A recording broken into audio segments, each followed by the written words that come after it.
जय हिंद दोस्तों। आज से हम लोग ब्लेंडर की सीरीज़ शुरू कर रहे हैं और इस सीरीज़ में हम लोग 3D एनिमेशन वीडियोस बनाना सीखेंगे। आप लोग जानते होंगे कि 3D एनिमेशन वीडियोस होती क्या हैं। कई बार आपने यूट्यूब में देखा होगा। उन्हीं 3D एनिमेशन वीडियोस को कैसे बनाया जाता है ये अब हम लोग सीखने वाले हैं। 3D एनिमेशन वीडियोस बनाने के लिए हम लोग कई सीरीज़ पार करते हैं। जैसे सबसे पहले अभी हम लोग सीखेंगे कि यूज़र इंटरफेस क्या है। फिर उसके बाद हम लोग मॉडलिंग करना सीखेंगे, फिर टेक्सचरिंग करना सीखेंगे, रिगिंग सीखेंगे, फिर एनिमेशन सीखेंगे और लास्ट में हम लोग को फाइनल आउटपुट निकल के आएगा। यानी कि इतनी सारी स्टेजेस के बाद हम लोग वीडियो बना पाएंगे। तो ये सारी चीज़ें होती क्या हैं, इनके बारे में हम लोग आगे चल के सीखने वाले हैं। खैर, तो चलिए शुरू करते हैं। जब आप लोग पहली बार ब्लेंडर को चालू करेंगे तो आपको कुछ ऐसा यूज़र इंटरफेस देखने को मिलेगा। यहाँ पे देखिए हमारे पास बहुत सारे ऑप्शन हैं। हमेशा हम लोग जनरल पे क्लिक करके आगे बढ़ जाया करेंगे। जनरल पे क्लिक करने से क्या होगा, जनरल पे जब हम लोग क्लिक कर देते हैं तो उसके बाद हम लोग को जो विंडो निकल के आएगी उसमें हम लोग आसानी से 3D एनिमेशन वीडियोस बनाना सीख सकते हैं। अगर मैं दूसरे नंबर पे टिक करता हूँ तो फिर अगर मैं दूसरे नंबर पे टिक करता हूँ तो हम लोग 2D एनिमेशन वीडियो बनाना सीखेंगे। लेकिन इसकी चर्चा हम लोग करने ही नहीं वाले हैं, इसलिए हम लोग 2D एनिमेशन वीडियो पे कभी भी टिक नहीं किया करेंगे। उसके बाद स्कल्पटिंग क्या होता है। स्कल्पटिंग का मतलब होता है कि जैसे बचपन में हम लोग कई बार मिट्टी के खिलौने बनाया करते थे। अगर हमें कोई भी खिलौना बनाना होता है तो हम लोग मिट्टी को दबा दबा करके उसका ढांचा वगैरह तैयार किया करते थे, तो हमारा खिलौना बन के तैयार हो जाता था। ठीक उसी तरीके से जैसे अभी कलाकार लोग दुर्गा माता की जो मूर्तियाँ वगैरह होती हैं नवरात्रि के समय उसको बनाते हैं। वो करते क्या हैं, मिट्टी का गट्ठर लेते हैं और उसी मिट्टी को दबा करके उठा करके कहीं दबाते हैं कहीं उठाते हैं, तो उस प्रकार से वो ढांचा तैयार कर देते हैं कि हमें वो मूर्ति कंप्लीट मिल जाती है। वही कहलाता है स्कल्पटिंग।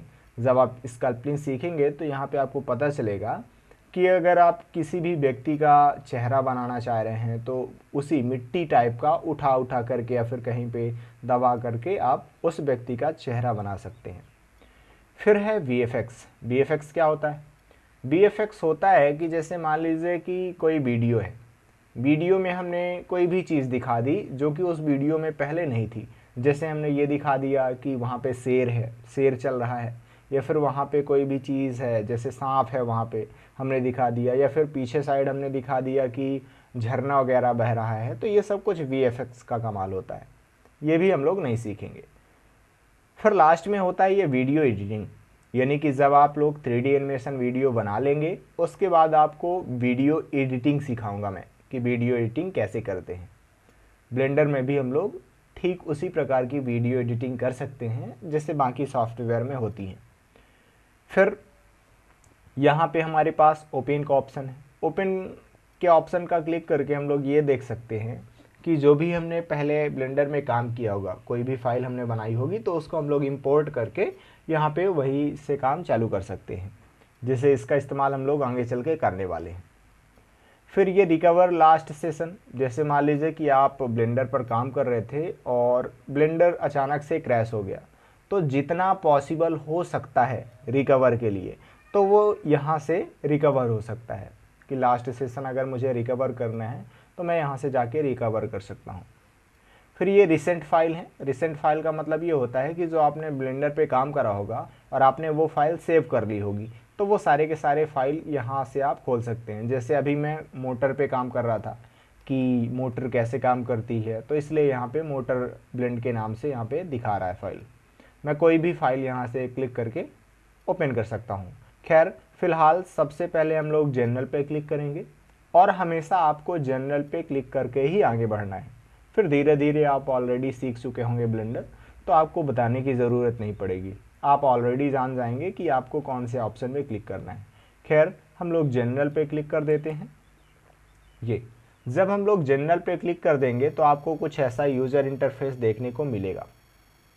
इसमें आपको देखने को मिलेगा आपके पास कई विंडो हैं।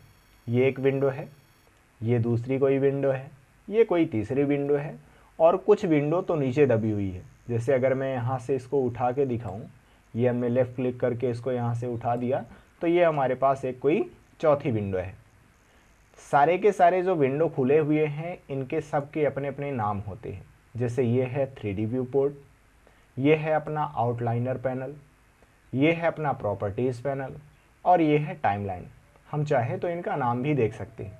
जैसे हमने आपको क्या बताया था, इसका नाम 3D व्यू पोर्ट। तो अब देखिए, अगर मैं यहाँ पे इसको क्लिक करूँ और ये वाला आप निशान देखिए, ये निशान कहाँ पे है, ये यहाँ पे है। यानी कि ये जो हिस्सा खुला हुआ है वो ये निशान वाला है। कहाँ पे है ये निशान, 3D व्यू पोर्ट। उसी तरीके से देखिए, ये वाला निशान देखिए कहाँ पे है, ये वाला निशान मुझे यहाँ पे ये देखने को मिल रहा है। ये जो निशान बना है इस पे क्या लिखा हुआ है, आउटलाइनर पैनल, यानी कि ये आउटलाइनर पैनल है। हालांकि हम लोग यहाँ पे जा कर के भी इसको देख सकते हैं।